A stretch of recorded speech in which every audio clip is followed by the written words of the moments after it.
It's Dale D'Antoni here. Welcome to the Sofa Sessions. D'Antoni, Wines. Welcome back to the Sofa Sessions podcast. This week we have on Jake Bradley. He's a country music star. He was in the Coast Guard. He's been a police officer, and he even owns his own security company. He is also the voice of Lego Batman. He is also a pilot. I'm just trying to figure out what he doesn't do. He won a Josie Award for Album of the Year in the Modern Country category, and he got to go up and accept that at the Grand Ole Opry. And, you know, the Grand Ole Opry has such big country legend roots. Like, you get to see people up there like Post Malone, Jelly Roll, Beyonce, just really big country legends that are topping the charts right now in the country music scene. So yeah, thank you guys for listening to this episode. I think this is an awesome, absolute amazing banger of an episode. But yeah, thank you guys for listening, and we'll see you in the next one. Yeah, man, thanks for coming out today. I appreciate it. Good to be here. Yeah, how was last night? Was it pretty rowdy? During the show or after the show? I guess during, because I know Dirty Boots likes to get pretty rowdy. It does. I love that place. I love playing there. I'll play there anytime they want. I've never had an issue there. I've heard, but every time I'm there, I always meet new people. Like last night, I met a whole lot of new folks that I'd never met before, and had a good time. So, yeah. So did you have you have a guy named Kevin do pictures and stuff? Yeah, he's pretty cool. He's been a nice on the podcast. He actually, he stayed. He kind of just stayed and hang out too. Yeah, you know, he's a nice guy. Yeah, it's like he's there to work, but it's like, come on, man, hang out. Like it's cool. What did you guys do after? I think we shut it down. Oh, okay, really? If my memory serves me correct, we shut it down. Dude, it kind of sucks. I haven't been there, but a lot of people that have been on the podcast, they've either been there or they've performed there. Yeah, but I've never been there. I need to get out there. Yeah, it's a great time, and I can't say anything for all the other bands, but you know, like when we play, I usually start between 9:30, usually around 9:30, and I think last night we went till probably like 11:30. Dang, I get in the zone, man. Yeah, especially when I'm having a good time and there's a good crowd, and there always is a good crowd at Dirty Boots. So I was like, yeah, let's just keep going. We'll play. Yeah. And then I look down at the clock, and my drummer's like, "Hey, man." And I was like, "Oh, all right, last song, guys. We're taking it out. Let's see you guys at the bar in a second." Yeah, that's crazy because like I've seen like the really big artists, they'll come out for like 45 minutes and then they'll be done. Yep, that's crazy. Yeah, and I think I play music because I love music. I don't do it for the money, but I think the money has a lot to do with that. Yeah, and I'll give you a good example. When I lived in the Virgin Islands, a lot of people, were talking about. A lot of artists would come down for vacation, and people would want them to do like an acoustic set or something. And the average price, for a 30-minute acoustic set sometimes was like 50, 60 grand. Oh my gosh. So the bar is like, no, we can't do that. No, sorry. Yeah. So if if you're talking about like a 45-minute set, that's probably half the cost of a normal show. Oh, dang. So it's crazy. There's a lot of tape and money involved in the music side of things. Yeah, it's like the Jake Paul Mike Tyson fight. Dude. You mean the dancer side? Yeah. The dancer? Yeah. I was honestly mad I stayed up for that. Yeah, I was too, yeah. But I will say, I'm also a business owner, so I understand the business side of things. Yeah. If you pay me $20 million, I'll go dance around with some boxing gloves on too. I'm not gonna say no to that. Yeah, I probably would too. Honestly, I'm not even gonna lie. It's like people always ask me about like sponsors and branding, and they're like, "Is there anybody that you wouldn't let sponsor you?" And I'm like, "Well, no. If they're paying me, then no." There was the big uproar about the Bud Light stuff. Yeah, I was like, Bud Light pays me $500,000 to carry a can on stage. I'll put apple juice in it. I don't care. I'll put water in it. I'll carry the can though. Yeah. That's you talk. That's the things that people don't realize when this stuff is. This, you think these guys are doing this for any other reason other than they're making a living? Would you do any different? Yeah, I'll probably. People are like, "Oh, I'd stand in my values." I'm like, really? Let me put a $500,000 check in front of you and tell you to hold the Bud Light can. You gonna stick to your values, or you gonna take the $500,000? Yeah. Everybody's gonna turn around and do it. It's like the same with the Zach Bryan thing. Have you been seeing that? So he was dating this girl that works at Barstool. Do you know what Barstool is? Is it Barstool Sports. Barstool? Yeah. Yeah. So she has like a podcast. She has a podcast with Dave Portnoy, the owner. So she was dating Zach Bryan for like a year and a half. Apparently he's really abusive or really bad. He was gonna pay her a $12 million NDA to not talk about it, and she didn't take it. Damn. I know. So like the past week, she's been talking about it or whatever. But I was like, man, I'd probably take the 12 million. You know, I mean, I like his music, and you know, this is the whole thing with celebrities too. You can like somebody's music, you can like somebody's movies. You don't have to like them as a person. Like, you know, a lot of them are shitty humans to other people.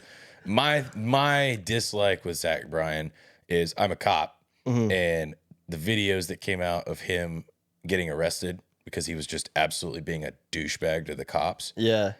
And it's like, it's unnecessary, you know, and he threw out the whole, I'm Zach Bryan. And the cop, man, he nailed it. If the cop ever sees this, my hat's off to you, sir. He literally looks at him. He's like, I don't care.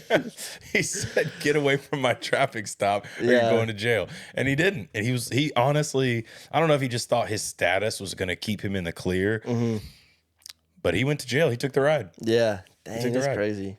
Yeah, I like his music too. It's kind of weird because I saw that happened, and then like the whole thing with the Brianna Chicken Fry, which is the girl. I've been listening to. Yeah, that's her last name. That's her last social media name. Oh, social media. Okay. Yeah. Her last name was like. I was like, where can I meet this person? I need offspring with the last name Chicken Fry. That is pretty funny. I don't even know where I was going with that. Something about Zach Bryan.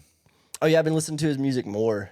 Which is weird. I don't know. I feel like when somebody does something bad, you don't really listen to their music, but I've been listening to it more, I guess. Yeah, it's like the, I don't know. I think it's like the Taylor Swift endorsement thing. Why? Like, what does it matter? It's a person. It's a celebrity. I mean, yeah, but they're not a political advisor or anything. They're just a celebrity. They're just famous. They make good music, you know, and billions of people listen to Taylor Swift's music. And I hate when people get involved in like politics stuff and let that blend with the fact that they're an entertainer. Yeah. Their job is to play music, allow us to enjoy that music and play good shows and entertain people. Yeah. You know, it's when they get out and they start, I see why they do it, but it's just do your job. I mean, that's like the boss man in me is like, just do your job, man. Yeah. Take your check, do your job, and shut up. Like, just stay off the. There's so many people just get involved in the social media aspect of it. And I dude, it's like a drug now. Social media. It is. I try to stay off of it as much as I can. It is. And the you listen to Nate Smith at all? No, I don't. He's newer, up and coming guy. He's pretty good now. I play a couple of his songs at our shows, and you know, he posted a few months ago, and he was just like, "Guys, it's exhausting trying to keep up with the social media aspect of things, like just like tracking, you know, how's my song doing, and we got to do all these ads and whatnot, or else you know, people will outstream your stuff, and it's just a constant, never-ending battle, and it's." I don't even know if it's something that I would do if I had the opportunity. Because usually I'm playing 3 or 4 shows a month, and I travel a lot. And I don't know if I would want to do more than that, because it's exhausting as it is. Yeah. I mean, even the logistics that go into this, you know, I understand why, you know, they have their marketing guys and their agents that manage all their social media stuff for them. You know, most of these guys don't even... They don't, you know, if you message them on Instagram, most of the time, they're not even the ones reading it. They've got somebody that's reading it for them, just because it's too much. I mean, if you imagine somebody who's actually famous, and then imagine how many DMs they get. Could you imagine? It would be your entire day trying to read the DMs you got yesterday. I wonder how many DMs they would get in a day or like a minute. I couldn't even, let's just picture Kenny Chesney, right? Yeah. The amount of people... I would just, Kenny, if you hear this, he should just do a podcast where he just goes through them. That and would, he's just like, that'd this be is pretty the things entertaining. that comes into my Instagram account on a daily basis. Yeah. Just so you guys are aware. And then you have like the positive DMs, and then you have like the negative DMs, dude. Yep. That would be crazy to listen to read. And there's always somebody that's gonna hate something. Yeah. And I'm sure I've got people that I'm sure say the same thing about me. I mean, it's just you're never gonna get away from it. Oh, he drinks too much. I'm sorry. I have a good time when I play music. All right, Thank you, Dirty Boots. Sorry. Yeah. Hopefully, I paid my tab. It's still a mystery. We haven't figured that out yet. I mean, I have to check my bank statement. Yeah. So you're not from the Virgin Islands, but you lived there for a while. I lived there for almost 2 years, back in 2016, pretty much to almost 2018. Okay. And you did do a lot of cleanup for like the hurricane and that stuff when it came through, right? Yeah. Okay. So I was on St. Thomas for Hurricanes Irma and Maria. And Irma, I literally got to sit in the eye of Irma. Oh, wow. Like it went right over our office. So I barricaded a bunch of my security staff. We had like a concrete garage and a concrete office. So we just all decided to just ride it out there. So yeah, afterward, there were very few EMTs on the island. I mean, just imagine, Augusta, right? Yeah. All the trees down, all the power lines down. You just couldn't get anywhere. You had to hike pretty much everywhere you went until we just started chopping up roads and getting people out. But yeah. And were you a police officer at that time, or what were you doing at that time? No, so I was a security director for a marina. I had gotten out of the Coast Guard in 2016, and I had taken a job down there as a director for a yacht harbor that needed a security director. So I took a job down there, and then I worked part-time as an EMT. Oh, okay. That's what's up. So after it was all over with, it was pretty much everybody that had some kind of medical training just started doing what we could to clean it up. Yeah. And have they fully cleaned up everything from that hurricane? Or is there like still stuff that, hasn't been built back just because of, money and financials and stuff? My opinion, the infrastructure is back, right? Like the buildings are fixed, the roads are fixed, the power's fixed, the trees are green again. To me, I go down there several times a year still. A lot of friends down there, a lot of business owners that are down there that are good friends of mine. It's just never felt the same to me. And that was coming from living there before the storms. To me, it just seems dirtier. Yeah. That's just my opinion, but that's how it feels to me. It feels like it's not the same island that I lived on. Yeah. That's just, it's weird, but that's how it is. Yeah, it makes sense. I mean, yeah, I definitely see that. But I was in Florida one time with an ex-girlfriend, and it was in like the pit of Florida. So I think it might have got hit by the same hurricane, and there was still stuff that was messed up. And this was in 2021 that they just didn't have the money to like fix, like buildings that had fallen down and stuff like that. Yeah. Well, there are a couple of hotels that just never, they were in such bad shape that, they just had, I think it's the Ritz. No, it's not it was the Marriott. I want to say now another big hotel chain bought out the Marriott because the Marriott was just like devastated. Yeah. So somebody finally came in. It's not the Ritz because there's a Ritz on St. Thomas. Or anyway, one of the big major hotels bought it, and they've just I think about maybe a few months ago opened it back up. Wow. I feel like that's how Augusta's going to be with all the trees and stuff. It's going to take a while. Even driving, out here, I was like, oh my gosh. And I went into Asheville afterward, and it was insane. It reminded me very much of St. Thomas after Irma. Yeah. Very much so. That's just crazy that Asheville got hit pretty hard too. And they're like, 300 miles from the coast? Yeah. That's crazy. And where we deployed our teams in was Burnsville. And that's up, northeast of Asheville. And it was, it's just stuff is like entire hillsides are just washed out. That's crazy. Houses just gone, roads gone. And the first couple of weeks, people were just coming into town on their ATVs and stuff. Yeah. Because everybody in Burnsville apparently has an ATV. It's pretty cool. That's when the country people really come out. Dude, and you know what? I'm a big believer in the boogaloo. And I always tell people, have a value if the boogaloo happens. What is the be able to boogaloo? grow something Okay. like the apocalypse. Oh, okay. So, the boog. We call it the boog. Okay. The boogaloo happens. You need to be able to shoot a gun, or you need to be able to hunt, or cook or Yeah. some kind of craft, right? Because what is a lawyer going to do in the Boogaloo? He's not going to do anything. We're going to be like, get out of the field, man. Like, Yeah. we need you to cut grass. Yeah. Like the day of the storm, that way on Powell Road, coming down at the bottom of the hill, at the very bottom of that hill, it was just full of trees. Like you couldn't go that way, and you had to go that way. So like, I was just on my dirt bike. I just went out and rode on the street for like miles or whatever, and it was just crazy, all the trees and stuff. And there's like trucks that are still sitting here with trees on them and whatnot. Oh yeah, yeah, they'll probably be like that for a while. Just knowing the kind of people that live around here, they probably won't ever get moved. Country folks, because they're not going to pay anybody; they're going to probably do it themselves. So when they get around to it, yeah, on their schedule. Yeah. So you're in the Coast Guard and you're a police officer and you play country music. Yeah, I did. So I joined the Coast Guard out of high school. I did 6 years. Oh dang! Thank you for your service.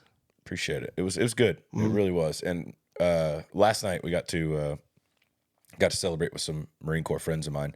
They had a little Marine Corps birthday ball down in Augusta. It was really fun. And it's just, that was my branch. You know, a lot of people talk shit about the Coast Guard. Yeah. They got all the names in the world, but what I did in the Coast Guard, I don't really consider it military. I considered it more law enforcement because that's what we did. We had, you know, we went out and with badges and guns and boarded boats and, you know, interdicted migrants and things like that. So it wasn't really like a military type thing. It was very much like being a cop. And then you just add in the rescue part of it, which is what I joined for. I wanted to do the search and rescue part of it. Yeah. But I enjoyed it. The only downside to it is with all the branches, you know, you don't get to choose where you go. And my last set of orders in 2016, I was going to have to re-up for another 4 years or get out. And I got a set of orders that was to just a podunk little, you know, hole in the wall station. And I had been in Seattle at one of the busiest law enforcement units in the Coast Guard. Oh, wow. So it was like, I've been doing this for 4 years. I'm certified in all this stuff. And then you're going to put me in the middle of nowhere at a 2-boat little station. I said, no, I'm not doing that. So I got out. Do you think that's why they sent it to you? They thought you couldn't handle it, or that you were doing it already a lot? There's a guy in DC who sits at a desk who never knows who you are. He just sees billets that needs to be filled, and he sees people. So it's like randomized? And there's been, that I have seen, there has really been no pattern to how people in the Coast Guard have been assigned.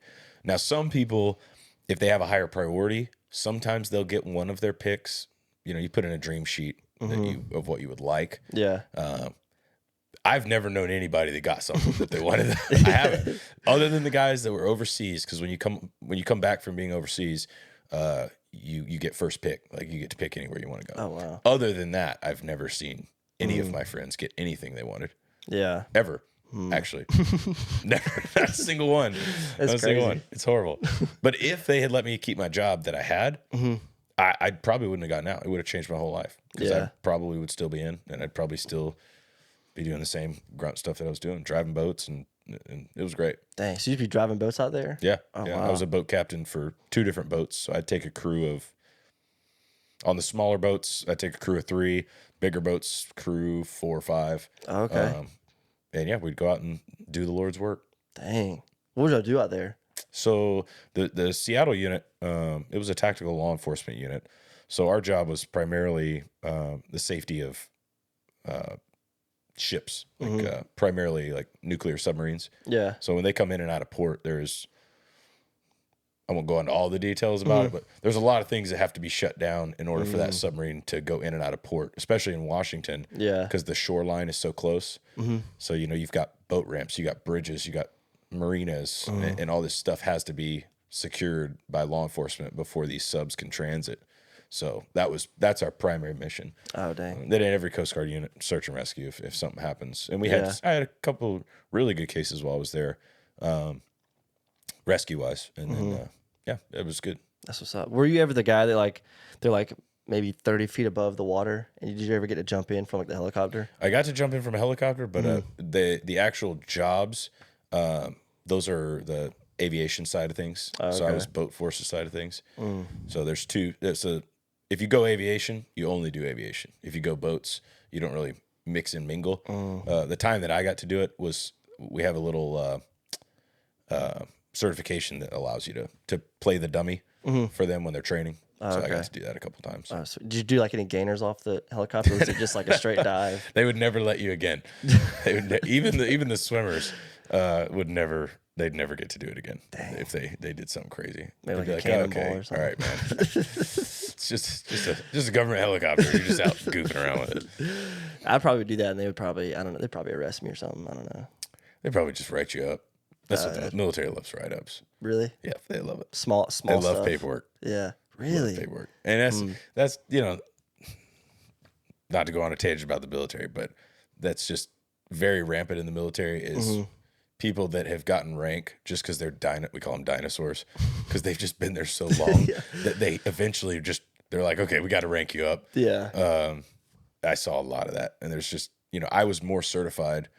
I was 21 years old, and I carried more certifications than 90% of my supervisors. Oh, dang. And it's very frustrating because the military says because they're your supervisor, they're higher rank than you. You have to listen to them. But you're sitting there going, dude, this makes no. What are we doing? This doesn't. That's not even how we do it. Like a lot of that, man. Yeah. It's just. I bet it is pretty frustrating. It grinds on you. Yeah. The good thing about being a boat captain, though, is once you get underway, you're in charge of your own ship. Oh, so once I leave the pier, I don't report to my supervisor anymore. I report to the district. So it's like you're in charge. The decisions are yours. The mission's yours.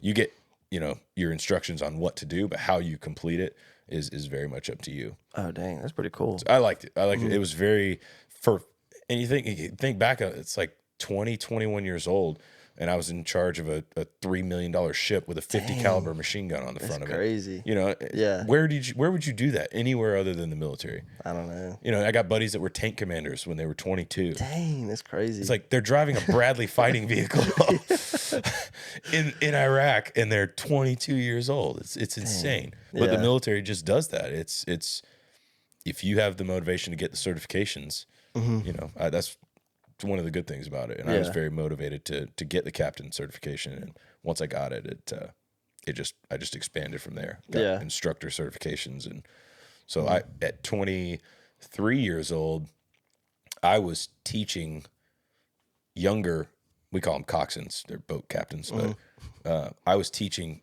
coxswains how to become certified at 23. And most of my trainees were older than I was and had more time in service than I did, but I'm still the one training them because I had the certifications. Yeah. So it was interesting. Yeah. Have you ever seen those videos of like the boats coming in and out of the marina and the waves are really big? Yeah. It's like down in Florida. Yeah. Yeah. And then people are like, we used to do that for fun. Really? The worst seas I ever took a boat into. So it's a 64 footer. We call it a 64 footer. Dual jet drive boat, fully enclosed cabin, very stable. Yeah. Right? Very wide ship. And one day it was nasty as all get out. And we were like, hey, let's go do heavy weather training. And we had that ship, it handles way more than what they say it's certified for. Yeah. So like, they're like, oh, it's not supposed to go above 12-foot seas. And we're like, well, yeah, but I mean, like, what if we get stuck? Like, we should train for it, right? Right? Like, we should train. Let's go train for it. So we went out and started doing man overboard drills and good 18, 20 footers. And it was just, it's nuts to be out there in that stuff. Yeah. But we literally did it to go play around. Yeah. Like, people are terrified. They get caught in a storm like that and they're like, oh my gosh, we're going to die. We would go out and we'd be like, let's do it with one engine. let's do it backwards. Like we would just test the boats, and it was so much fun. Dang. So much fun. So you had like no fear at that point of the water. Of the water? Yeah. I mean, I had a lot of respect for it because I was a part of a lot of recoveries where a lot of people died. The ocean claims a lot of people. So I definitely have a respect for it. Afraid of it though? Yeah. Dude, we would have taken that boat out into 40 footers if they let us. That's crazy. It's just you drive those boats so hard, and the training that you do is just so intense.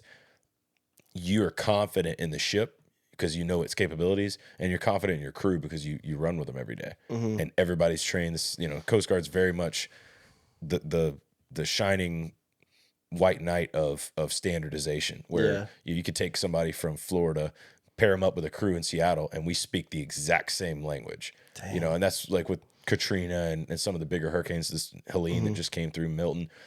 You can take an air crew from California, New York, doesn't matter, and you put them down in Florida with another air crew, and they speak the exact same language. It's not even a break-in process, really. It's like, hey, let's go fly. Dang, that's what's Hey, up. let's go do a tow, let's go do a hoist or whatever it is. But it's very much very professional group of people. Yeah. Dang, that's what's up. I probably needed that when I was in my early 20s. Well, I guess I still am in my early 20s.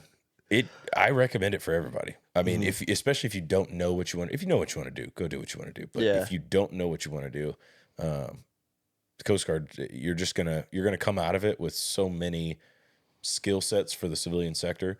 It's gonna set you up. You know, even if you only do 4 years, there's so many jobs that I've gotten, and part of the reason why my business grew to the point that it is now is because of things that I got in the Coast Guard and was able to take out of it. And it led to a job opportunity.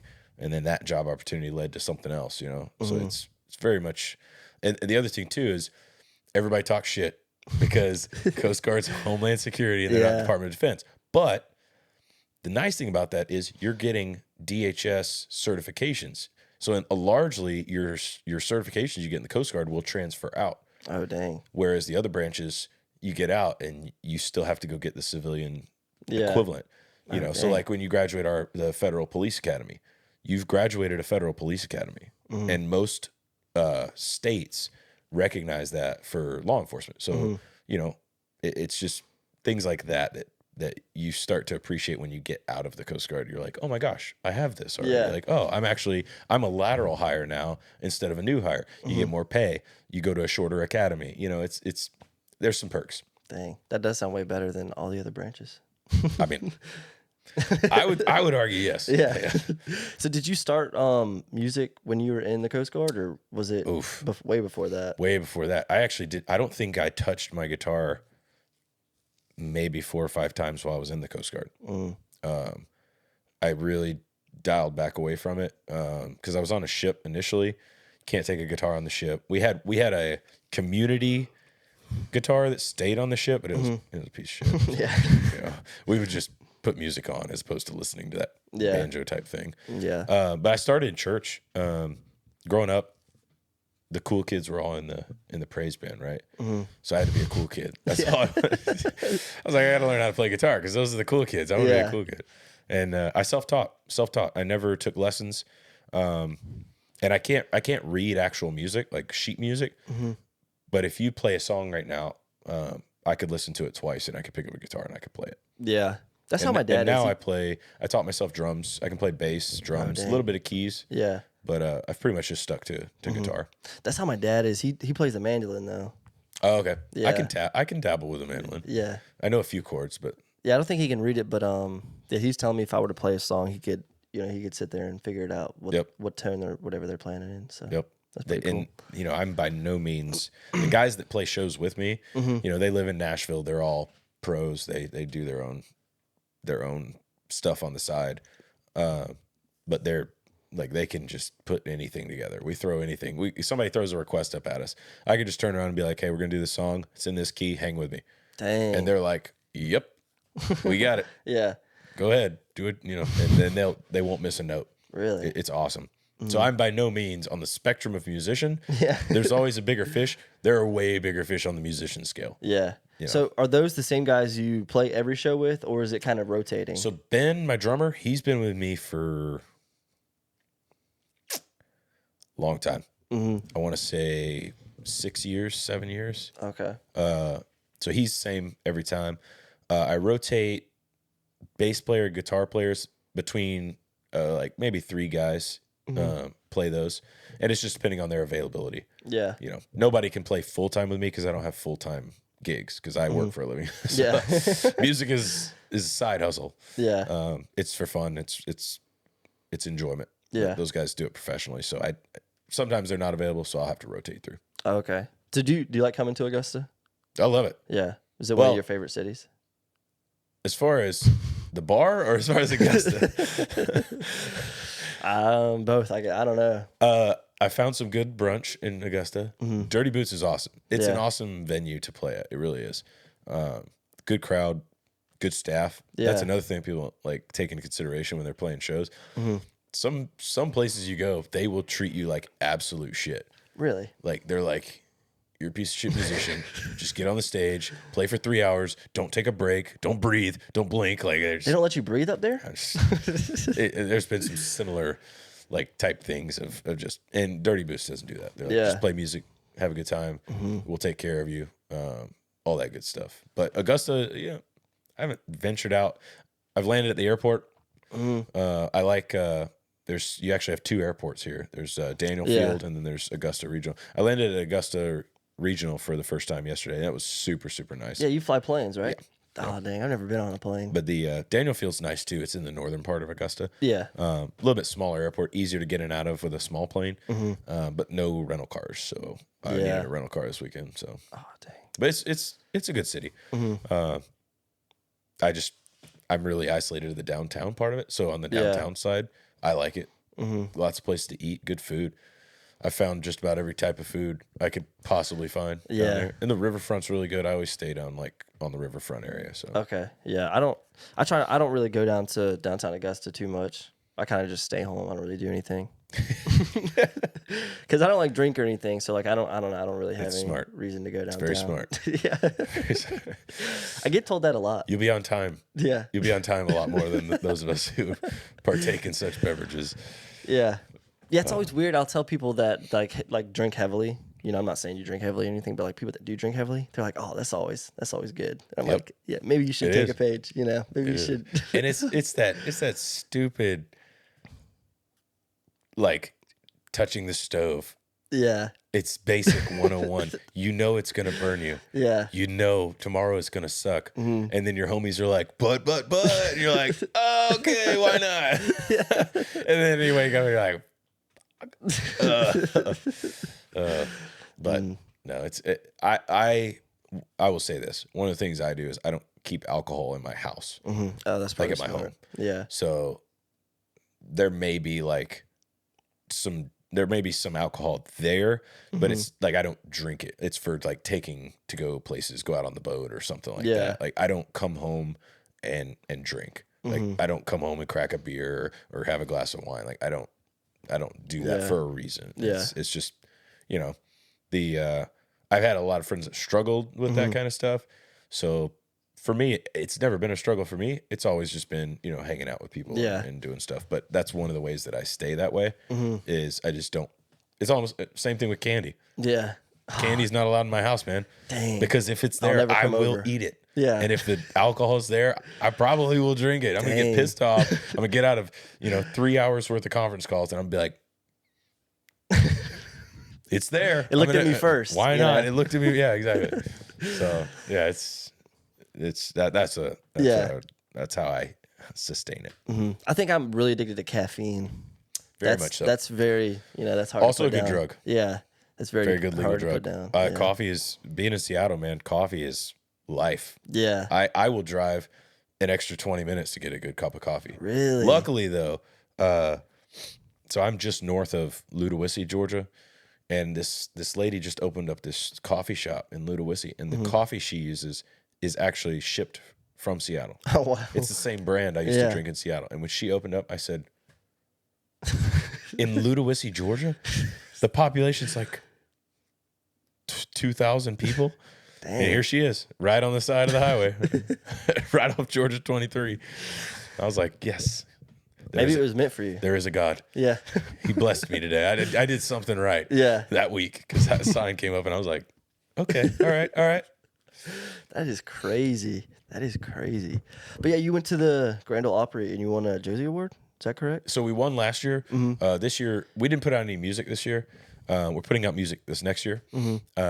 So we were nominated for Vocalist of the Year and Artist of the Year this year. But last year, our album, Back to My Roots, it won Album of the Year for Modern Country. Sweet. Yeah, I was listening to a little bit of it. They, it's awesome. It's all independent artists.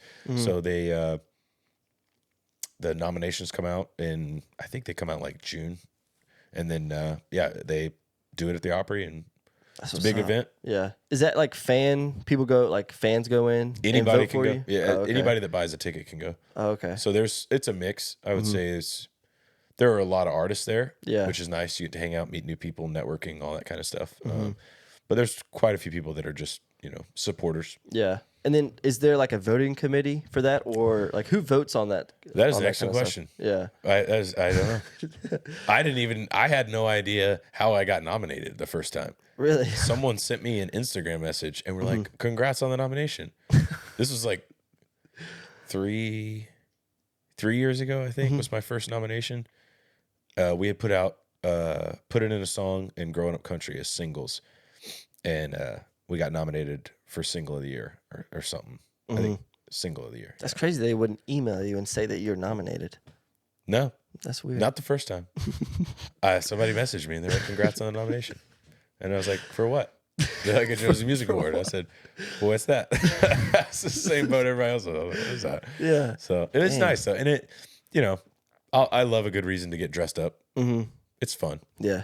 And I usually go for the whole weekend. So take all my friends and have a good time. Dang. Was there anybody playing at the Grand Ole Opry that you went and saw while you were up there? Or? No, but during the Josie Music Awards, they had Neil McCoy played, a couple other artists too, but he was by far my favorite. Yeah. And I've liked him for not only, on the music side, but also on the personal side. The dude's, he's just a good dude. And hearing him sing was great. Yeah. I wish I could go there and see like a real country artist like Jelly Roll or Post Malone, A real country artist. I love how you said that. Beyonce, is another one. Beyonce, yeah. Who'd you see at the Opry? Oh, I saw Beyonce and Post Malone. It was freaking great, man. I will say Post Grand Ole. Malone's new thing. Yeah. He's dialed it in. But Yeah, it's pretty good. if I was to choose to see somebody at this point, probably Riff Raff, maybe? I really I like Eric Church a lot. I like his music a lot. I've always been a big fan of him. I honestly, my favorite country group, I guess, of all time was Florida Georgia Line. Yeah. I got to open for Brian Kelly a dang. few months ago. That's what's up. 6 months ago, something like that. Is that the long-haired one or the other one? Long-haired one. Okay. Wait, they're both long-haired now. Oh, dang. He's the taller one. Okay, yeah. Yeah, Okay, so yeah. Yeah, I got to open for him. That was huge. That's what's up. Just getting to meet him and hang out with him for a little bit.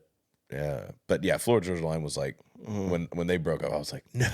Yeah, that was no. recent, wasn't it? That they broke up. It was probably I want to say it was like 2 years ago now. Oh, okay. And they were just mad at each other, I guess, or Yeah, from all the you social believe media what stuff. you can. Yeah. It's not something I wanted to bring up when I met him. Hey man, hey, nice to meet you. I'm Jake Bradley. Hey, why'd you guys break up? Not exactly the Perfect leading question. I'd yeah, say. I just was respectful. I was like, Mr. Yeah. Kelly, nice to meet you. And we just sat and talked for a little bit. But the guy's on the road, and I'll tell you this: opening for big artists. I got to open for Cameron Marlowe as well a few months back, and dude, those guys, they are on the road non-stop. That guy got off the bus. He got off that bus. I don't think he knew where he was. He walked in and he's like, "What are we doing tonight?" And they're like, "Oh, it's an acoustic show." He's like, "Oh, an acoustic show." That's crazy. He's like, "I haven't done that in a long time." And then he gets up there and, he's like, "All right, guys, bear with us. We haven't played an acoustic show in about 2 years. So, but we're going to play some of our songs." And then they just hit it off. And he was phenomenal. He Yeah. was so good. That's crazy. But he, and then as soon as that show was over, he got there. I went on at 7:30. I think he walked in the door at like 7:15. No sound check, nothing. So I did my opening and then go up. I'm like, "All right, man, have a good show." And he's like, "Yeah, cool." And then as soon as he's done with the show, right back on the bus, and they had a show in New York the next day. Really? It didn't even stop. They to live talk on to any that bus, fans. man. That's crazy. So like he's going to those places. Yeah. But is he really going to those places? Like name one street, name a diner. Name a diner in that city, or else you haven't been there. Yeah. But I don't know. Between balancing the business, I do respect, the fact that these guys are putting in a lot of. I mean, it's a lot of work. Yeah. To be on the road that much. Yeah. We got to a point last year. I finally had to cut back because the business was just taking up too much of my time, and which it should. But being on the road was killing me. And we were doing like every weekend, 3 days, something like that, all over the place. And it's exhausting. Yeah. You get home and everybody wants to hang out and do stuff. And you're just like, I don't want to leave my house. I want to be right here in this chair. And I'm not going to leave for 3 days. And if anyone knocks on that door, heaven help them. Like, just leave it there. I'm not answering the door. I'm just going to sit there. I'll look at you through the glass, sipping my coffee. I'm not coming to that door.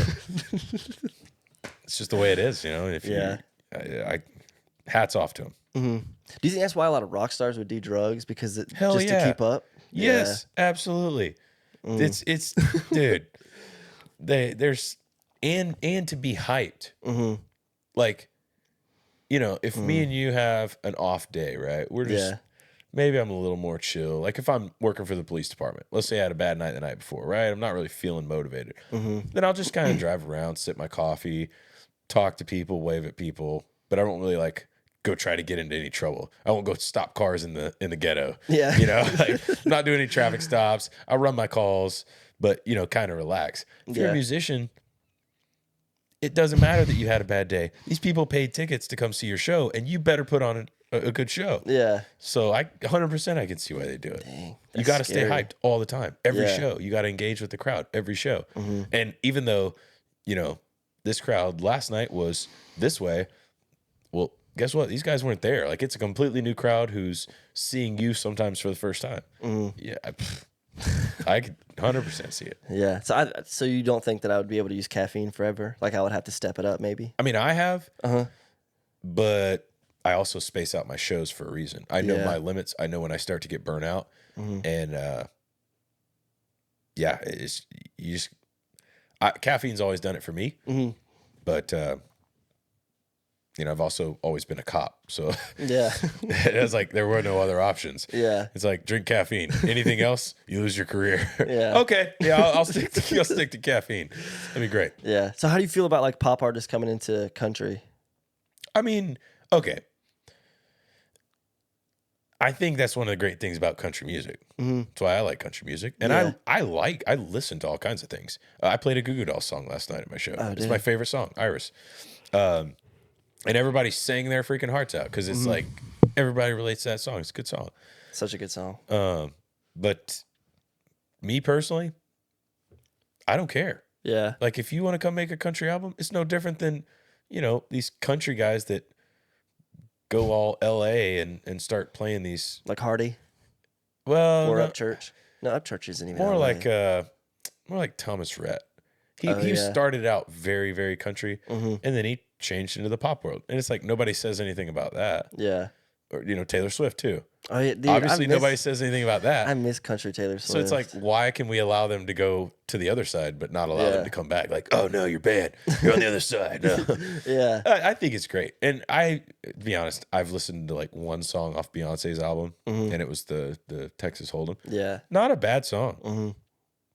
And I think it's more of like that trailer park redneck, like, you ain't from around here. Like, I think that's all it is. Yeah. It's just like, no, you can't be country. Why not? Well, because we said so. Like, what? Make a country album. If you want to put out a country album, make a country album. Yeah. Just don't suck. Yeah. Just do it good. I just hate it because like growing up, I always liked country, but like, you know, at that time, like early 2010s, not a lot of people like country or whatever. I feel like, but now everybody's like, oh, I love country. I've always loved country. I think it's because it's kind of, and I'll give you a great example. I don't like the old dinosaur country. Yeah. Like I can play a song, but I'm not going to be listening to it while I'm working out or while I'm, you know, working in the shop or something. I don't want to listen to that. Like, that's not what I enjoy. I enjoy something a little more upbeat. I like Hardy a lot. Yeah. I like Florida Georgia Line. You know, that's the kind of stuff that I like. Now I do like, you know, guys like Alan Jackson, some of the 90s country, Brooks and Dunn. I play a lot of their stuff at my shows. But I don't want to hear it all day. Yeah. You know, it's like there's a mood for it. You know. Yeah, I feel like a lot of the 80s and 90s is very slow country. A lot of the country. It's very slow, a lot of pedal steel. And it's good for the right mood, but it's also like, all right, I'm, you know, don't want to listen to that all the time. Yeah, it kind of makes me depressed. I don't want to feel depressed when I Right. listen to country. And that's my biggest pet peeve. I do take requests at most of my shows. And my biggest pet peeve is people who come up and request absolutely depressing music. And it's even worse when they offer us money, because all my money goes to the band. That's how they get paid, and I take good care of them. Yeah. But, you know, somebody will come up and they'll be like, I want to hear, God, what's a common one? The House That Built Me by Yeah, Miranda Lambert. yes. Something like that. And you're like, I'm sorry, what? You want to hear what? This is a club. Now, last week, or week before last, somebody asked for I Wish Grandpa's Never Died. This is an upbeat bar on a Friday night. Like, there's tons of people. It's bumping. We've been playing, like, nonstop, pretty much upbeat music. And I love that song. Don't get me wrong. I love Riley Green. But 11 o'clock in a bar on a Friday, and you want to hear Grandpa's Never Died. You want people to forget about their depression, not bring it back up. Right. You know? And then and the other thing too is if you play that, that's how you'll piss off a bar really quick. Yeah. Because they're gonna be looking at the stage like, what are you doing, dude? This is not it. 4 people just committed suicide in the bathroom just from this song. Like, you put them over the edge. Sorry, it was a request. You know, I always disclose that. I'm like, hey, this is a request. Yeah. I didn't do this. Shoot them, not me. Like, don't. They're right there, front row. Hands up, 30 don't seconds. shoot, please. Did you play it though, or? No. Okay. No, good. I didn't. Okay, good. I didn't take her money either, though. Okay. Because I was like, I don't know if the band knows that one, which we obviously know it, but I don't know. I don't think we know that one. And there's genuinely songs I don't know. I mean, I'm not an encyclopedia. And I don't, a lot of artists that play like in Nashville, if you go to Broadway, they kind of live off the requests. So they'll all have a tablet, you know, on their mic stand so that they can look up the words to stuff and they'll fumble their way through it.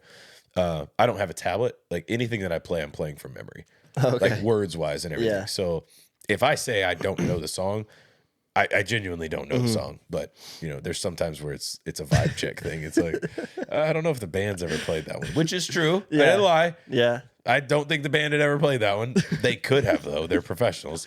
But You just don't know, you know? yeah, it's you kind of have to regulate it. And then also drunk people. Yeah. Oh, does that? Drunk people will ask just like, I got asked to play Bruno Mars. And I'm like, do I look like the guy? I'm wearing boots and a tank top. Do I look like Bruno Mars to you? Did I give that vibe off? Well, he is pretty drunk, so I mean, anything goes at that point. I don't know. You know, if I knew all the words to a Bruno Mars song, I might play one. Yeah. What's a really common request that people do? Wagon wheel. Oh yeah, that's true. Every show. Really? Every show. Do you play it every show? I do. Is it pretty fun though? Yeah, it's nice to see people get into it. Yeah. I've just played it. I've probably played it close to 1,000 times at this point. Really? Yeah. Wagon wheel's a common one. Country roads take me home. Yeah. That's a common one. That's pretty good. My dad's from West Virginia. Yeah. Big West Virginia fan. Found something interesting about that. It's not actually about West Virginia. That's what a lot of people say. Yeah. Western Virginia. Yeah. People say that. I think it's in West Virginia though. I mean, he does say West Virginia pretty directly. Yeah. And the Shenandoah River is in West Virginia. Yeah. But I have heard that conspiracy theory. So It is. It's there. I need to look into it more. I've seen a meme about it, so that means it's real. Yeah. It's how we live our lives now. Yeah. Abraham Lincoln said to not believe everything on the internet. I just saw that on the internet. I'm sure that's a real quote. One day there's going to be an internet. Don't believe everything you see on it. I can see it. Yeah. God, there's so much. Oh, man. And I hate politics. I really hate it. I've never voted. Like, I just don't get involved in it. Like, I stay out of it. I try not to. Whether or not, I've always lived in a state that didn't matter as far as like the overall, I was in Washington. I got stationed in Washington in 2012. And That's I was a red there. state, right? Washington State? Yeah, red state. No. It's Seattle. Yeah. Well, I take that back. Actually, it is a red state. Is it really? With the exception of a dot. And that dot is Seattle. Oh, yeah. Unfortunately, there's so many people in Seattle that it turns the whole state blue. But I mean, you go 45 minutes east of Seattle or south of Seattle or north or west, farms, trees. Yeah. Like you get out into central and eastern Washington, it's farm country. Like it's very much not blue. But yeah, the state in general doesn't matter in the election. So I just was like, what does it matter? They Yeah. call the election before they even count 10% of the Washington votes. Why would I waste my time? Yeah. That's the way I look at it. And there's all the people that'll be like, oh no, people fought and died so you can vote. Like people also fought and died so that I cannot vote if I don't want to. Yeah. It's You know, your it's- American it's- right to vote. It's your right to vote. It's your vote. It's your right not to vote. Yeah. And it's your right to vote for whoever you want. I just hate how nasty it gets. Yeah, it got and really I've got bad this year, I feel from the like. music side and being in the Virgin Islands, you know, I've got a lot of both sides of the aisle that are friends with me. And I just don't post politics anymore. I try not to comment on anything just because there is no good outcome. You Yeah. could legitimately be trying to explain, you know, that, hey, that post that you just made, it's actually fake. And you should probably, you know, make sure you're not posting fake stuff. Yeah. Just because you saw it and were like, oh, that's cool, and shared it. But it's just going to lead to a fight. There is no educating people at this point. On both sides, it's just like, oh, it's true. It's true.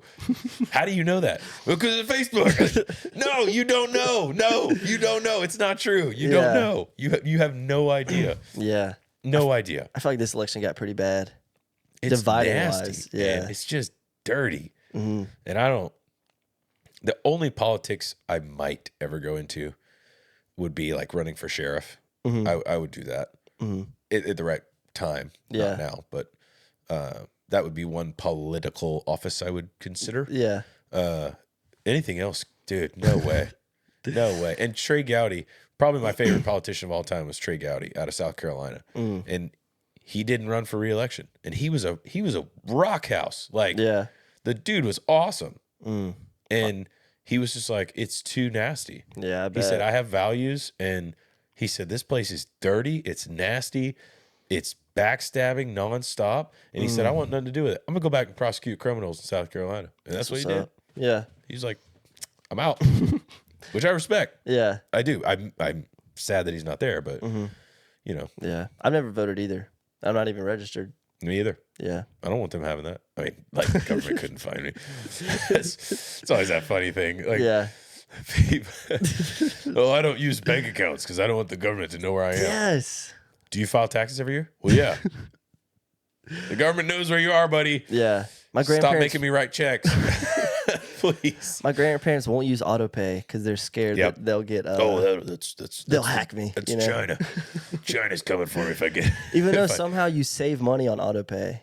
That's Yeah. how it is for like Xfinity or whatever. You save money somehow. I run a business. I have so many bills. If it was not on auto, actually, funny story. The only thing, and this is a bit of a nerve. You're gonna feel this. The only thing I don't have on auto pay is my stupid, and I say that with all the passion I have, my stupid power company. Because they're so old school. Yeah. They don't have it. And I come home. I was on the road for 2 weeks working. And I come home and my damn power's off. Dang. And I'm like, did I pay my power bill? I was like, son of a, I didn't pay my power bill. Yeah. Ruined everything in my fridge. I had to bleach my fridge. It smelled so bad. Dang. You got Hurricane Helene without the hurricane. Literally. Literally. Yeah. And then Hurricane Helene, you know, I lost power for, I think it was like 4 days. I think. But yeah, they just they want you to. And then there was a month that, because it's happened like 2 or 3 times that I've gone away for a couple weeks and I come back and my power's off because I wasn't thinking about it. And I was in Seattle and I had someone go to my house to check and see if the power was on because I had thought that I had missed it. And they get there and they're like, yeah, power's off. And I was like, son of a bitch. So I call them and I'm like, hey, I had sent the person over because supposedly they turned it back on. I missed the payment and then I turned it back on. So I sent this person to check. And she said, oh no, they want you to come in person It's crazy. and give them a cashier's check for a deposit. And I said, I'm in Seattle. How's that going to work? They're like, well, then you'll just have to do it when you get back. I said, I'm not going to be back for 2 weeks. So you mean my power can't be on for 2 weeks because you need me to hand deliver you a check with an ID card? Like, here you go. Yeah. It's me. It's legit. It's money. It drives me nuts. Dang. But I have like everything else has got to be on auto pay. Yeah. I would forget everything. Yeah. What business do you have? So I own a security company. Oh, okay. That's my primary job source of income. Oh, that's And what's up. it's built pretty big now. Yeah. So we're in quite a few states. That's what's up. And that was all just started it up really just bodyguarding. Some people needed off-duty cops for bodyguarding, and I said, okay, I'll do that. It's, you're making 3 times your salary. Your hourly rate, I think at the time I was making $25 an hour for the police department, and like an off-duty job pays like $65 an hour. Dang. So I was like, yeah, I want to do that. Yeah. And then eventually, some of these properties that we were bodyguarding for, they were just getting frustrated with having to wrangle all the cops. So they were like, hey, someone should be the liaison to recruit the cops for us to work off duty. Yeah. And they're like, we'll pay you extra. And I said, oh, that sounds great. So I got the business license, and that's how it all started. I just was wrangling cops for off-duty jobs. Yeah. And then I didn't even have a website. So I founded it in 2016, and that's when I got the first license.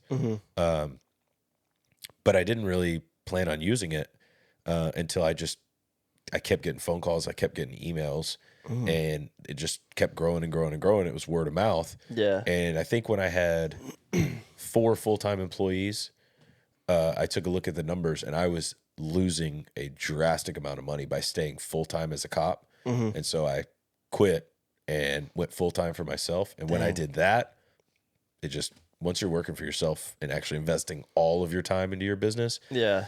it just expanded and expanded and expanded. Dang, that's what I'm trying to do now. I want to buy like a laundromat or something. Yeah. Or like a car wash. Car wash.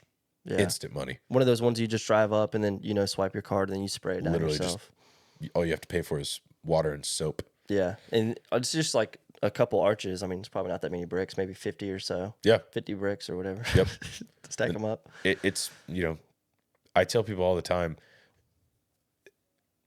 college is great if you know what you want to do. Yeah. I have so many people. There's people that work for me, and they make good salaries, and they have degrees, and they never used the degree that they have, And they have debt. and they have debt. Yeah. It's just a lot of people in business didn't really know they wanted to be in business until they found something, like whatever it is, if it's a laundromat or a car wash or something. For me, I found something that I then saw the opportunity, and I seized the opportunity. What most people won't do is they won't seize that opportunity. And now, years later, I have a vast multi-million-dollar business that I built from scratch myself. But the tipping point was when I quit the police department. Yeah. Because full-time salary, benefits, and all of a sudden, no guaranteed paycheck every 2 weeks. It will, like, you're like, oh my gosh, what if I don't get paid? What if my client doesn't send the check? Which has happened. It hasn't been easy for sure. Oh, yeah. But I would recommend to anyone in this modern economy, owning a business, if you know what you're doing. There's a lot of very lucrative ways to make money that are not going to college and then sitting at a desk 9 to 5. Yeah. That's what I'm trying to figure out now. Hopefully, like the podcast or whatever, make me money, but that'll take a while. Go for it. Yeah. I'll just off of YouTube. I make, I don't know, $300-400 a month just off ads. Oh, Just dang, from on the YouTube? videos that are up. Oh, wow. People watching the videos, streaming the music. You make a couple $100. It's not going to have you retire early. But, Yeah. It's a step. What's funny though is, I get a few thousand streams a month on the various platforms. The YouTube ad money is like double all of the streaming money combined. Really? That's crazy. So when you get into like the advertisement side of things, that's where the money starts coming in. It's all the ads. Goes back to our original point, right? Yeah. If Huggies Diapers wants to sponsor me, Huggies, if you want to sponsor me, I will sell Huggies all day long. Shoot, I'll wear a diaper. Exactly. I'll be like, this is the comfiest shit I've ever put on. I ain't got to get up to use the bathroom either. Yeah, nothing. I'm good, man. I'm good. For $500,000, yeah, I'll do it. Yeah. I'll do it. A lot of there's a lot of money to be made in the entrepreneurial world. Yeah. It's just a matter of finding a demand, find something that people need that's in demand. Yeah. And exploit it, and then you do have to take that risk though. Yeah, because you could lose, and Yeah. I tell that to everybody. I've had guys that started security companies and they failed. Some of them have failed multiple times. They keep trying it. I happen to be at the right place, the right time, and the way that I've managed it, I feel is a good place to work. So I've retained my people pretty well, and I think that's what I put into my business was just all the shit that I saw wrong with all the other businesses I worked for or worked with, and I said I never want to be those guys. Yeah. I would like people to actually want to come to work, actually have good benefits. We were one of the first companies that's a smaller company that gave our employees full benefits, and that was unheard of for companies of our size. Yeah. And it was straight out of my paycheck. That's money that I could have pocketed that I turned around and invested it, and in return, the people that work for me are really good people. That's what's so up. we tend to hold on to our people really well. Dang, that's what's up, man. But find the niche. Yeah. Find something that's in demand, and you take the jump and make something out of it. It's the way to be. I'm telling you, working for yourself is the best way to work. Yeah. It really is. Yeah. I hate it. I work I would do HVAC or whatever. I see the guys I work with more than I see my fiance, which is crazy because I'm there 8 hours. I mean, even more a day, 8 hours sometimes. Yeah. And then I have come home and I have 3 hours. It gets dark now. It's already 10. I don't want to stay up late because I'll be tired tomorrow. So go to sleep early, do it all again the next day. Literally. It's what's happening, what we're seeing in law enforcement. I have the best of both worlds, right? Because when I go out onto the street, people always comment. They're like, dude, you're just always so happy when you're here. Yeah, man, because it's not my full-time job. I'm here because I want to be out here. I enjoy doing it. I don't expect you guys to be like me because you're here yesterday, you're here today, you're here tomorrow, and the next day. Yeah. And then maybe you get some days off, but it's their grind, so it's like we were saying about the attitude, man. You call the cops, you might get a cop that literally fought with his fiance all morning and then has to come to work, and you have to run the calls. So you have to show up to this dispute with your neighbor about his pig being in your yard. And you have to pretend like you care because you're like, you want to look at him and go, you called the cops for what? But it's like people expect you, just like they expect an artist to be on their game every single show and connect with that crowd. Every single call you go on, they expect that cop to show up and be like, hello, good afternoon, good citizen. How may I assist you today? Like a superhero. Yeah. And it's hard. It's hard to balance. And I watch young cops all the time fail at the mental health game, right? A lot of suicide in law enforcement. A lot of people that not only that, but the substance abuse and just lack of sleep, lack of self-care.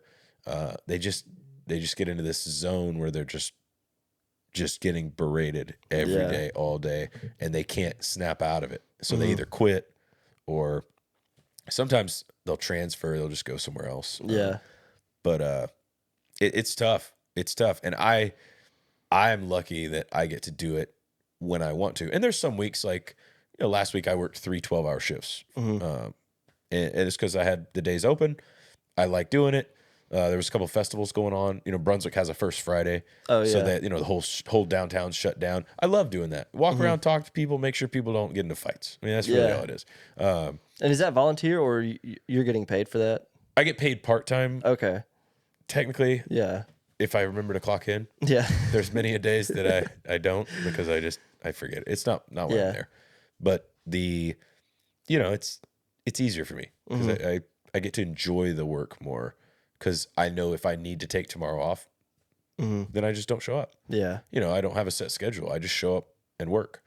So definitely got to balance it. Yeah. How long were you a police officer for? I graduated the Federal Academy in the Coast Guard in 2011.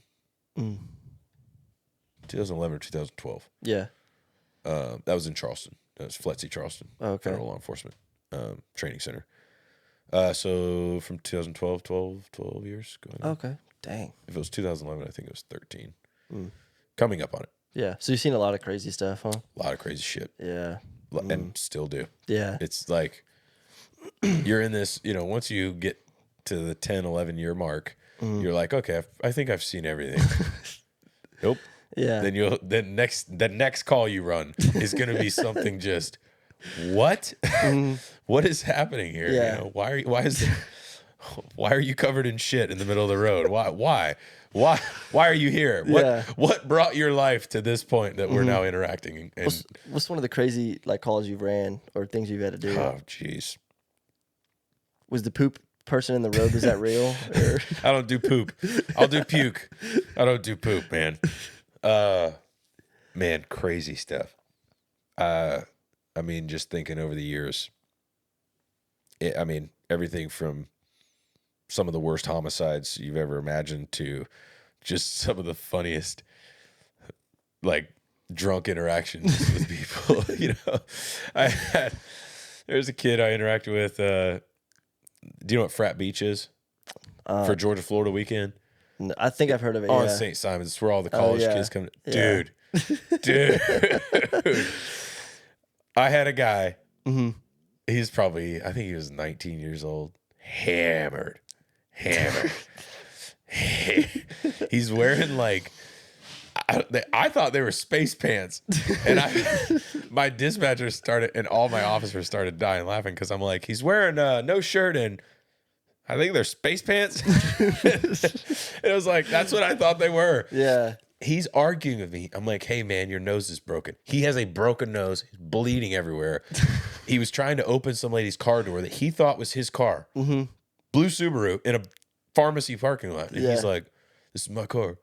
And she's like, no, it's not. Get away from my car. Oh, my God. And the guy's arguing with me. I'm like, bro, your nose is broke. No, it's not, man. He starts broing me. He starts grabbing my shoulder. And it's not broken.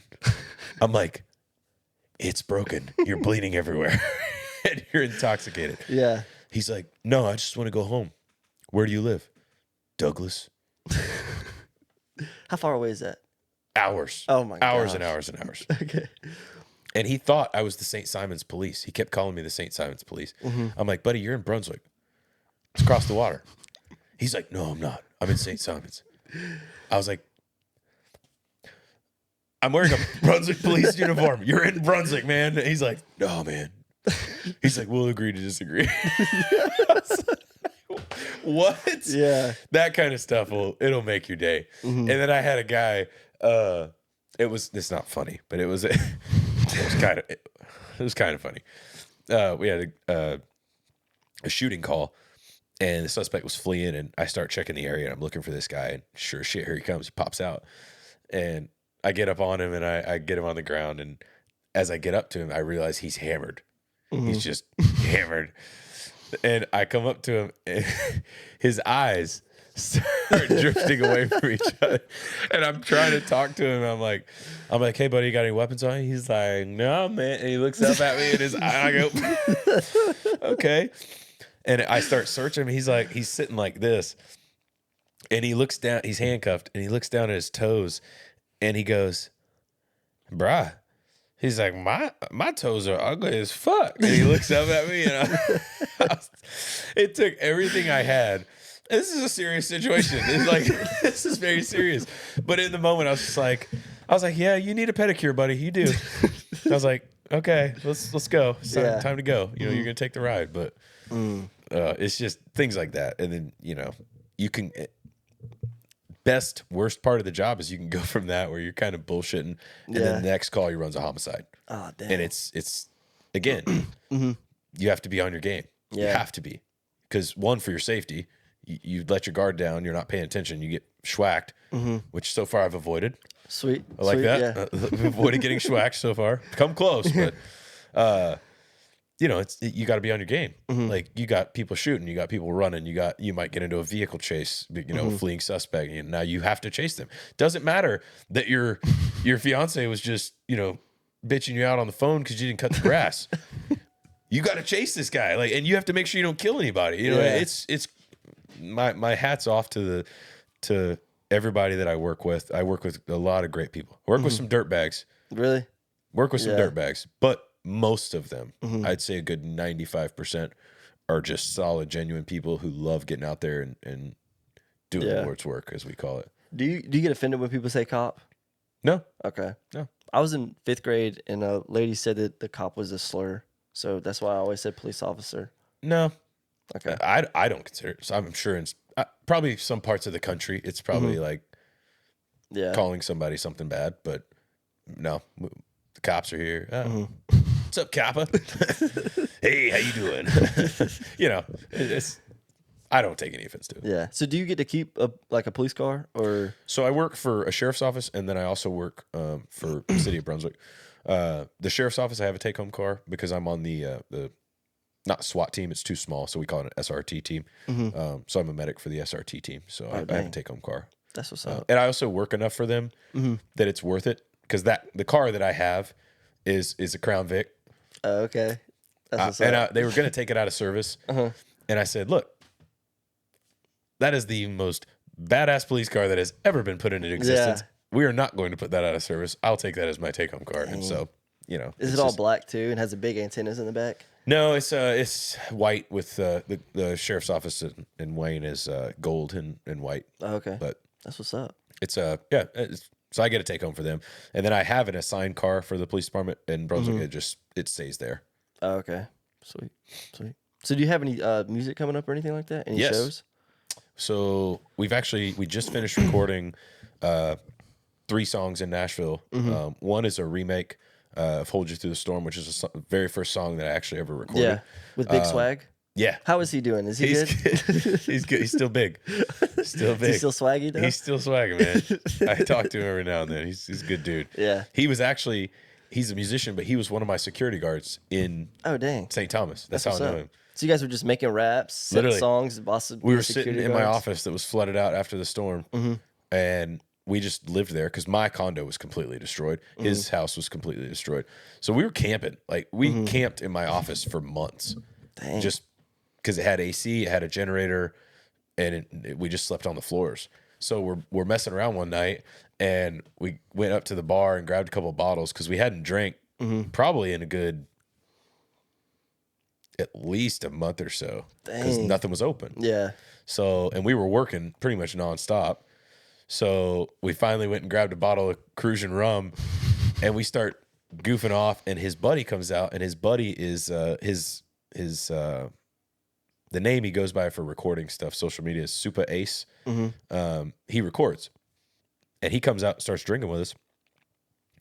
And I had written this song the night before, just like sitting in my office in the black abyss of moldy floor, going, wow, this is really awesome. And I wrote the song, and we start just kind of palling around with it.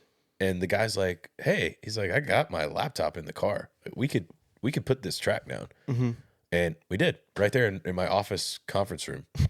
We finished it at like 3 a.m. Yeah, it's crazy. And it was just literally a mic. We put it in a corner with like just a little foam wraparound thing. Yeah.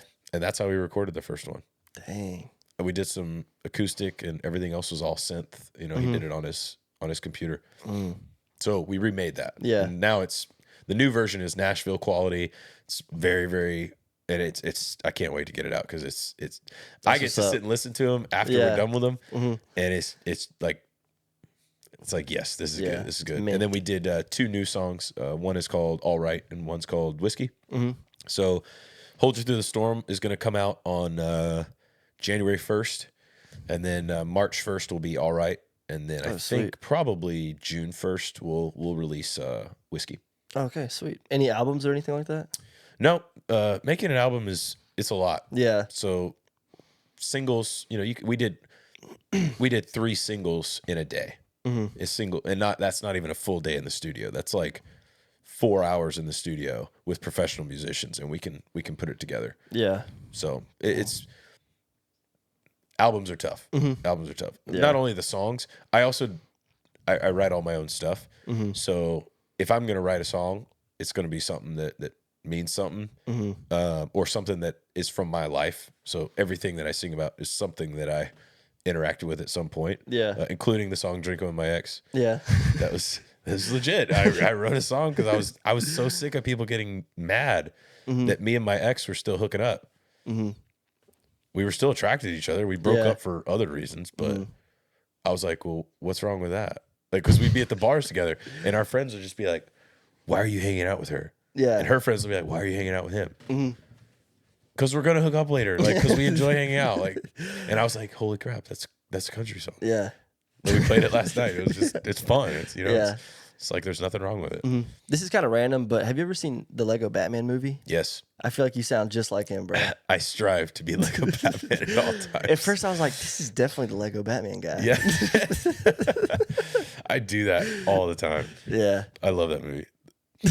Underrated movies, man. Yeah. Underrated movies of whenever they came out, whatever year they came out. It's one of the best freaking Batman movies, probably. I would say And it's a Lego movie. That's crazy.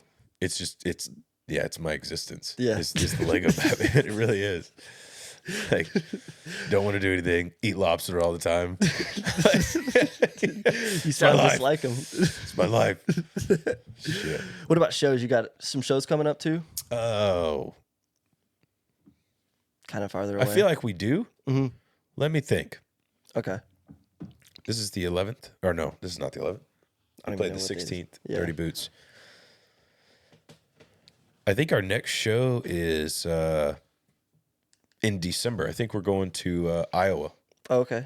There's a place called Derringers. Okay. I've Played never there been once before, and it's a super good place, super good town. Cedar Falls, Iowa.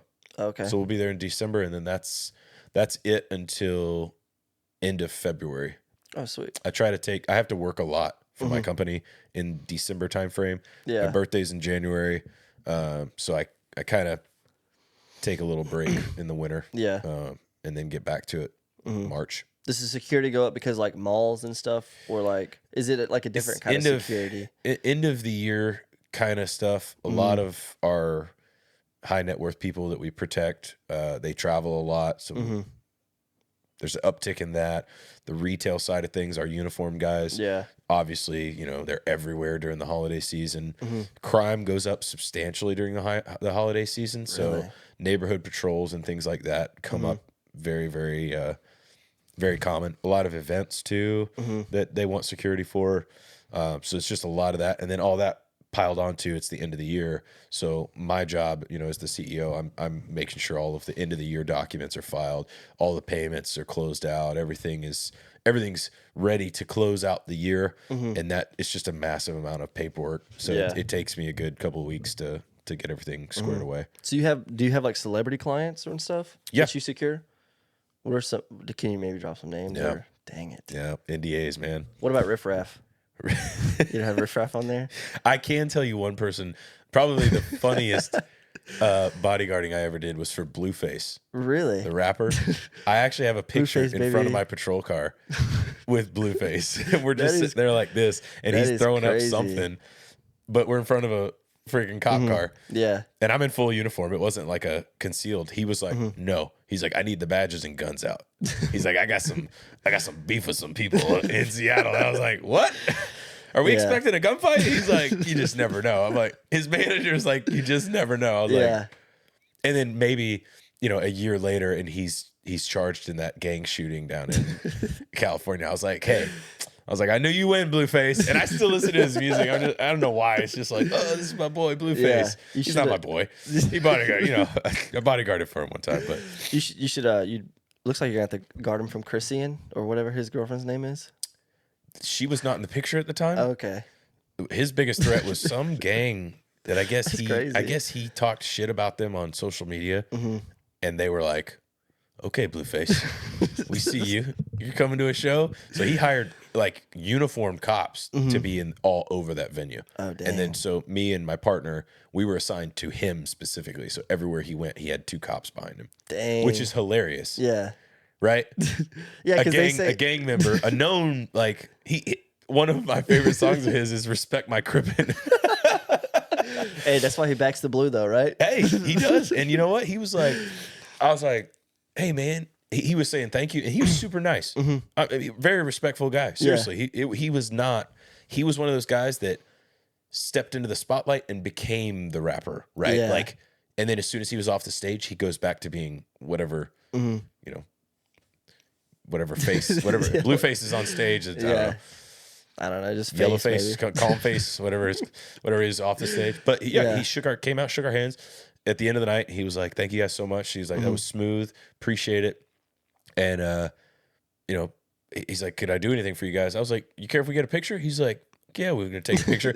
And then he goes and grabs his chain because he had taken his chain off. He throws his chain on. So in the picture, he's like holding up his chain, and he's got a cop on either side of him. And I was like, all right, Blueface. That's respect. I think he's throwing up like positive sign language stuff. I think so. Definitely. You know, I would say it would be kid friendly for sure. But I mean, just over the years, like sitting down doing stuff like this, you replay like all the shit that you've done. The only people I really bodyguarded for that I didn't like was I bodyguarded for a couple of politicians in the Seattle area. Oh, okay. And I will tell you, when I realized what politics really is, was bodyguarding for politicians. Because you sit in the rooms, you know, you got to be in the rooms with them when they're talking all this propaganda they're about to throw out into the media. And it's real. They're sitting in a room with a group of people thinking about what they're going to put out as the next, you know, statement on whatever the case may be. Yeah. And then they're like, okay, we're going to stage this, and we're going to make sure that we make sure we go this area and do this and do this, because we want to make sure we're visible, and we want to make sure people see us down at the chop, you know, the areas. That's crazy. It's like just like choreographed almost everything is. It's all rehearsed. Yeah. And even I will say this, the mayor of Portland, he wanted to go into I was down there for the courthouse riots. Like we were on the fence, like at the courthouse while it was just getting utterly ransacked by rioters. And he's like, I want to go down there. And I want it to, if there's any police violence against me, I want you to allow it to happen. What? That is insane. He said, we need to make sure that they see that I'm one of the people. So don't stop them. Don't identify yourself in any way, shape, or form. Literally, if I'm going to be killed, stop me from being killed, and that is it. I'm not even shitting you. Yeah, I believe you. It's like, what? You want to do what? For what? For why? Yeah. All for political narrative. Just to show that he was with the people, and you know, maybe he'll get some votes out of it. And then literally there's backdoor meetings where he's staging all of this shit. And it just, that kind of stuff just, it irks. And he got a full face full of pepper spray that night. Did he really? He did. And I allowed it. And then he started, you know, he was like, oh, this sucks. I'm like, yeah, it's pepper spray. You said not dying. Yeah. But my buddy was watching the news that night, and I do have my values, right? So I will represent. It was during all the mask things, right? So it was very strict. You guys have to wear masks. Yeah. So I wore a skull buff, like one of those boat buffs that comes up above your face and like covers your whole neck. Yeah. And it's red, white, and blue with a skull on it. So it makes it look like it's just a skull face. Yeah. And then I wore my buddy's Texas Builders hat. And that's what I'm wearing out in the middle of a Portland riot. My buddy's watching the news, and there's the mayor, and there's me right behind him. And he's like, bro, he's like, you made the news. I was like, yeah, nobody knew who the hell we were. We're just standing there behind him, you know. Yeah. But it's just, it's dirty. They stage things. They do things specifically for political gain and to have an image out there, and then they turn around in a closed door meeting and they're like, with 50 cops, they're like, hey, make sure no cops are visible, but don't let us die. Like, what? Crazy. Yeah. Like, people don't understand, you know, just the sheer, just I call it fraud. It's deception. Oh yeah. That goes on. And as a bodyguard, you just have to deal with it. Because you know, it's rough stuff. Yeah. But you know, in NDAs, you know, they exist for any celebrity. I think that all the ones that we currently protect I think they all have NDAs that you can't disclose their information. But politicians, though, is a little bit different. Yeah. They don't usually do the NDAs because I don't know why. Maybe they're not smart enough. Maybe. I honestly think there's probably a political reason behind it. Yeah. Like, oh, we had to have protection, or maybe, you know, I don't know. Yeah. But they do have cops. Yeah. As they're going out. That was the biggest thing in Seattle. That was probably my biggest hatred of that job was they're going out and they're cursing the police for being, racist. Yeah. While they have 50 cops who they've cleverly disguised as regular people. Yeah. All over them. If shots had popped off, you would have seen 50 freaking cops swarm that place. Dang. It's all image. Yeah. If you were bodyguarding like a political person like that, you could almost do like insider trading, because you would know what they were going to do before they did it. You would. Yeah. It's so funny that you mentioned that. Because a lot of our politicians do that shit. Yeah. Yeah. It's Joe Rogan's talking about it on his podcast a lot too. And it's the shit that politicians get away with, man. Yeah. It's absurd. But like I've said, I'll do a lot of dumb shit for money. So, you know, we charge them astronomical rates and they pay it because they will not get harmed. Like that's their biggest fear, is that someone will harm them. So they will pay out the ass to have a cop with them, And I've had certain clients that said we have to wear certain things or we have to drive certain cars, or I always do it. Unless it's like, I mean, I guess if you're paying the bill, I'll wear a rainbow shirt, but it's just goofy stuff like that you'll never know unless you're there. Yeah. So you got a lot of stuff coming up then. 3 songs, few shows, a lot of stuff, man. A lot of stuff. Yeah. It's been a busy couple months. Yeah. Well, thank you for coming on, man. I appreciate it. It's good to meet you. You seem like a busy guy. And I appreciate you taking the time. There's a reason why I check calendars. Otherwise, I have very frequently been called and like, hey, you coming? Yeah. Coming where? To the meeting? What meeting? Check your calendar. Oh, yeah. Shit. Oh, yeah. And then I get on there, like waist up only on the camera. I'm like, hey, guys, sorry. I was on a very important call. And by that, I mean, I had no idea this meeting was happening until right now. But it's a grind, but I love it. Yeah. I love it. And I do it in spurts. So it's I really, on the music side of things, like, I play for fun. I love playing. I love shows. It's almost as thrilling as chasing a bad guy at 100-something miles an hour. Yeah. That's how I compare it to people. Like being like last night, awesome crowd, everybody's singing. It's just fun. Like it's so fun. But I like the people action, like interaction. So after that show last night, I put my stuff down and I went to the bar and I started meeting people and hanging out with people. That's what I think I wouldn't like about being a big artist. Yeah. Is when the show's over, they're gone. Like just like Marlowe, as soon as it's over, he's on the bus. He doesn't get to stay and have a drink or eat food or try the local brunch. He's out. He's gone. Yeah. So I like it. Anybody that comes to my shows, I hope they have a good time. We do our best to play a mix of a little bit of everything. And like I said, most of our shows we play requests too. Yeah. So if you got something, just please don't. If it's Friday or Saturday night and you want something depressing, just see me after the show or come before the show. Yeah. That's something I would do before the show. If you want to come for sound check, I'll play you Riley Green for some In Color, Jamie Johnson. That's always a good pump up song. Good pump. Yeah. It's been requested many a time. At 11 o'clock on a bar on Friday. That's a good one, though. I'm not going to lie. That's a good one. Good. Yeah. Cool. So when do you think, real quick, when do you think Lego Batman 2 is going to be coming out? Have you recorded all the lines and stuff, or? I don't want to, NDAs really. Yeah, okay. A lot of, my people have to call your people. But what's funny is I got told by a dispatcher, she thought Batman was on the radio because I was like kind of sick this day. And I really was just very low tone, like, like, hey, 458 dispatch, I'll be out here. She's like, is that 458 or is that's my badge number? Yeah. She's like, is that 458 or is that Batman? I was like, it's both. Sorry, I'm under the weather. I need tea. Desperately need a tea. But Dang. yeah, man. Cool. Good to meet you, man. Yeah, thank you guys for listening. And we'll see you next time. Got my soul in a choke, I feel like I can't breathe. Keep my foot on the gas, my life in full speed. Feel like I